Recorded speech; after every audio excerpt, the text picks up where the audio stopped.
Muy buenos días, bienvenidos. Para mí siempre es una alegría que esta casa pueda ser espacio de debate, pensando en el bien de todos. Yo había preparado una exposición, pero dado que los tiempos son cortos, la voy a abreviar en un lenguaje más coloquial. Sobre todo, pensando que esta es una asociación cristiana compuesta mayormente por cristianos de distintas confesiones, ¿no?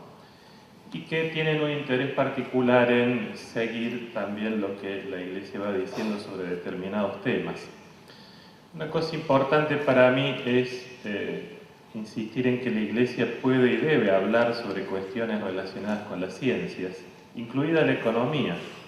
Por eso existe lo que se llama la doctrina social de la Iglesia, que trata justamente temas que abordan las distintas ciencias sociales, ¿no?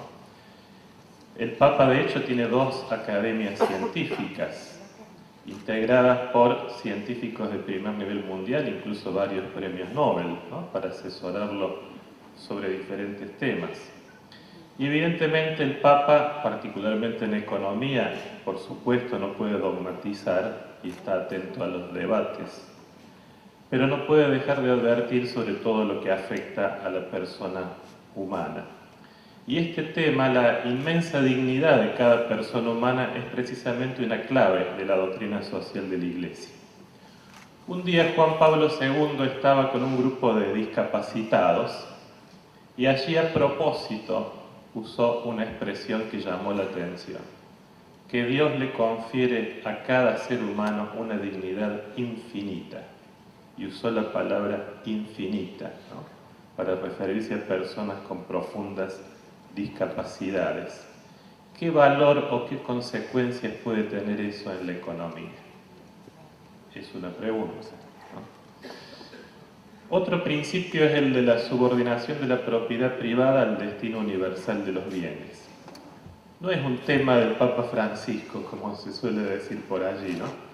Es interesante recordar cosas que decía Juan Pablo II, llamativas. Por ejemplo, Dios donó la tierra a todo el género humano para que sustente a todos, sin excluir a nadie ni privilegiar a ninguno.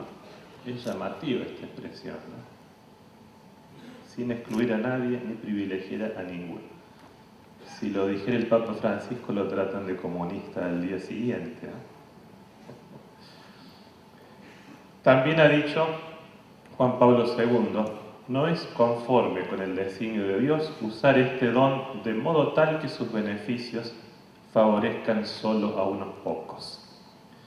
Yo quiero advertir que no suele haber conciencia clara y dolorida de los problemas que afectan a los pobres, que son millones y millones en este mundo, ¿no? Millones y millones. En las grandes discusiones políticas y económicas aparecen, y aparecen aún con fines electorales usados por políticos de todos los colores. Pero en las discusiones yo veo que aparecen de forma periférica, casi por obligación, casi como un daño colateral, ¿no? ¿Por qué no se lo siente como un problema que angustie el corazón de cada uno? Y en buena parte es porque los profesionales, los formadores de opinión, los medios, los centros de poder están lejos de ellos. Viven, trabajan, duermen en áreas urbanas bastante aisladas, que no les permiten tomar contacto directo y cercano con esos problemas y angustias reales. Eso termina cauterizando la conciencia. Todos los últimos papas, todos, han lamentado cuando tiende a primar la especulación y la renta financiera, ignorando todo contexto. Esto se manifiesta en la pobreza y en la degradación ambiental, 2 consecuencias que no siempre son tenidas en cuenta porque no hacen al rédito inmediato, ¿no? No se tiene la valentía de advertir que estamos en un mundo limitado y finito, cuando ya hay síntomas que le preocupan hasta al presidente Obama, ¿no? Síntomas del calentamiento global, de la contaminación, del aumento del nivel de los océanos y de una enorme y de todos los días pérdida de la biodiversidad. pérdida de especies que aún desde el punto de vista económico son pérdidas de posibilidades futuras, ¿no? Por eso decía el Papa Francisco, hoy cualquier cosa que sea frágil como el medio ambiente fácilmente queda indefensa ante los intereses de un mercado convertido en regla absoluta. ¿A quién le interesa el cuidado del ambiente para las generaciones futuras? ¿Le interesa al que se concentra en el rédito fácil e inmediato?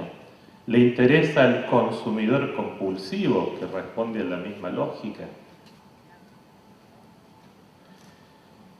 ¿A quién le puede interesar también incorporar discapacitados al mercado laboral? ¿O promover a una persona llena de límites? Tiene que tener otra lógica para que eso le interese. Por eso también dice el Papa Francisco, en un modelo exitista no parece tener sentido invertir para que los lentos, débiles o menos dotados puedan abrirse camino en la vida. No entra en la lógica. En algún momento, frente a la pobreza, se desarrollaban discursos que tendían a culpar a los pobres, ¿no? Son vagos, no tienen cultura del trabajo, son incapaces, ¿no? Es más difícil usar esa argumentación frente a los síntomas de la degradación ambiental. Le vas a echar la culpa a la atmósfera, al agua contaminada, a las especies que se extinguen. Queda claro entonces que la pura libertad no resuelve los problemas. Y en ese sentido, no hemos aprendido del todo las lecciones de la crisis financiera mundial ni del deterioro ambiental actual. Se sigue afirmando en lenguajes no académicos que los problemas del hambre, la miseria y el ambiente se resolverán simplemente con el desarrollo del mercado, en una especie de derrame. Me llaman la atención a veces algunos economistas que dicen, ¿quién habla hoy del derrame? Claro, no es una cuestión de teorías económicas que se defiendan en ámbitos académicos, sino que se instalan de modo fáctico en la economía concreta, ¿no? Quien no lo afirma con palabras lo puede sostener con los hechos. Si no le preocupa la dimensión productiva de la economía, el cuidado del ambiente, los derechos de las generaciones futuras e incluso una mejor distribución de la riqueza. No se habla entonces de los fines, la orientación, el sentido, el contexto del crecimiento tecnológico y económico. En este contexto, ¿no? Hay en ACDE una línea de pensamiento y de trabajo referida a esto, ¿no? A crear puestos de trabajo. En ese sentido, el Papa Francisco ha dicho que ayudar a los pobres con alimento, dinero, tiene que ser siempre una solución provisoria. El gran objetivo es permitirles una vida digna a través del trabajo. También es curioso que algunos digan, este Papa no habla del trabajo, como si hubiera que repartirle a los vagos. No se olviden que el Papa es un piamontés. El valor del trabajo lo tiene metido hasta los tuétanos. Y a los curas, especialmente, les pedía siempre, y a veces los irritaba, una mayor capacidad de esfuerzo y de trabajo, ¿no? Y eso es una convicción profunda de él, y lo dice. Alimentos, ayudas, ¿no? Son siempre provisorios. El tema es crear puestos de trabajo. El problema es que también hay un cierto avance tecnológico acompañado por una determinada economía que se orienta a reducir costos de producción disminuyendo puestos de trabajo. Benedicto XVI había advertido con fuerza de esta gran dificultad. Dejar de dar empleo para obtener un mayor rédito es un pésimo negocio para toda la sociedad, porque el trabajo tiene un valor como formador de la persona, un inmenso valor para la maduración, para la experiencia y la conciencia de la propia dignidad, etc. Ahora, para que siga siendo posible crear puestos de trabajo, lo que hay que promover, según el Papa, es la economía real. la economía que favorece la diversidad productiva, la creatividad empresaria, cuando a veces el crecimiento tiende a producir automatismo y a homogeneizar, también para simplificar procedimientos y reducir costos. Así, muchas veces, la economía orientada sobre todo al rédito se aísla de todo contexto y de toda consideración sobre el bien común presente y futuro. Si a eso se le agrega el inmediatismo político, sostenido por poblaciones consumistas, lo que se produce es la necesidad de que haya crecimiento en corto plazo para no irritar a la población con medidas que afecten el nivel de consumo. Y el mundo no da. Decimos entonces economía real, que haga posible que se diversifique la producción, que las empresas funcionen adecuadamente, que las pequeñas y medianas empresas se desarrollen y creen empleo. Y una vez más aquí se trata de evitar una concepción meramente mágica. ¿Es realista esperar que alguien que se obsesione solo por el máximo beneficio se detenga a pensar a fondo en estos temas? No se trata de menos desarrollo, de detener irracionalmente el progreso, sino de pensar en otro modo de progreso, y para eso hace falta más ganas de pensar y de crear un progreso con otras características, más inteligente y sostenible, más diversificado, más creativo, también con menor impacto ambiental, pero eso no significa que no sea rentable. Acá podríamos ver unos ejemplos, brevemente. Un hecho es que suele haber una inversión tecnológica excesiva para el consumo y poca para resolver problemas pendientes de la humanidad. Hasta el punto que hay descubrimientos médicos que se demoran en su aplicación por limitados intereses económicos que se verían perjudicados. Eso no es la economía real que necesita el mundo. Por otro lado, hay formas de producción, circuitos técnicos, mecanismos de explotación de recursos e incluso electrodomésticos, para poner un ejemplo, que consumen innecesariamente recursos, energías, y que podrían ser mucho más eficientes. La inventiva humana también podría encontrar formas nuevas y mejores de gestionar las ciudades y generar nuevas oportunidades económicas para otros actores variados. Otro punto, hay formas inteligentes de reutilizar, refuncionalizar, reciclar. Ustedes saben mejor que yo que un residuo es una pérdida económica y que todo aprovechamiento de los residuos es un desafío muy actual. Se desechan cantidades enormes de materia prima que podría convertirse en alimentos para animales, recursos para fabricar energías. El concepto de residuo tendría que desaparecer si uno tuviera una economía y una tecnología más sanas. El 30% de los alimentos se desperdicia. El 90% más del papel producido se desperdicia. También podemos hablar del aprovechamiento de energías renovables, que pueden ser una dinamización social que genera empleos, ¿no? Y todas las formas de diversificación que plantean un desafío a la inteligencia de ustedes, de los empresarios. Esa sería una creatividad capaz de hacer florecer la nobleza del empresario cristiano, humano, porque es más digno usar la inteligencia con audacia y responsabilidad para encontrar formas de desarrollo nuevas, sostenibles, equitativas, con una noción más completa de lo que es la calidad de vida. Entonces no es, como le hacen decir al Papa Francisco, proponer distribuir sin alentar la producción, no es eso. Estamos hablando de otra economía, no menos eficiente y nunca de un menor progreso, sino diferente, porque solo puede haber distribución desde una economía real.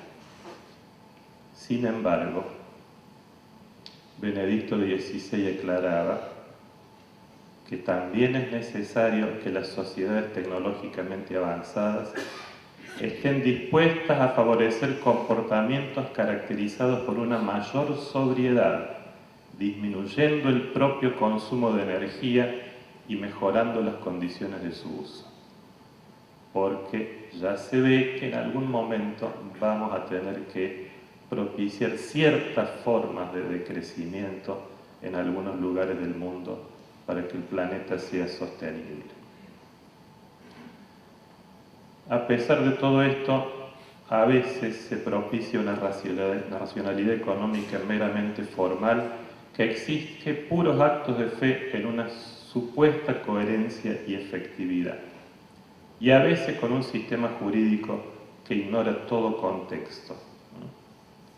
Saben también que muchas veces la actividad económica se mide solo por el Producto Bruto Interno, sin medir entre los costos la degradación de la tierra, del ambiente, las desigualdades, etc. No hay lugar en un esquema de rédito inmediato y fácil para pensar en los ritmos de la naturaleza, sus tiempos de regeneración, la complejidad de los ecosistemas que son necesarios para nuestros hijos y nietos. Aumenta el Producto Bruto y no interesa tanto si es a costa de recursos futuros o de la salud del ambiente. Si la tala de un bosque aumenta el Producto Bruto, nadie mide en ese cálculo la pérdida que implica desertificar un territorio, perder biodiversidad, aumentar la contaminación. Es decir, a veces una empresa obtiene ganancias calculando y pagando solo una parte de los costos. Al resto lo pagamos nosotros, todos. Ya decía Benedicto XVI, no el Papa Francisco: los costos económicos y sociales que se derivan del uso de los recursos comunes tienen que ser reconocidos de manera transparente y sufragados totalmente por aquellos que se benefician y no por los demás o por las futuras generaciones. Pero junto con esto, como decíamos, tenemos un sujeto actual profundamente consumista, con mucha dificultad para aceptar que se contradigan sus propias necesidades y cada vez más insaciable, obsesionado por un nivel de consumo, lo cual dificulta algunas medidas racionales que está exigiendo el mundo actual. Por eso nos hace falta entonces asumir el desafío de pensar y proponer, también como empresarios, otro ideal de humanidad, de sociedad, de vida humana y de progreso, y en ese contexto una economía más sana. Este es el pensamiento de los últimos papas, incluido Francisco.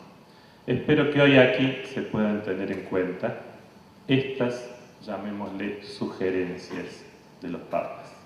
Muchas gracias.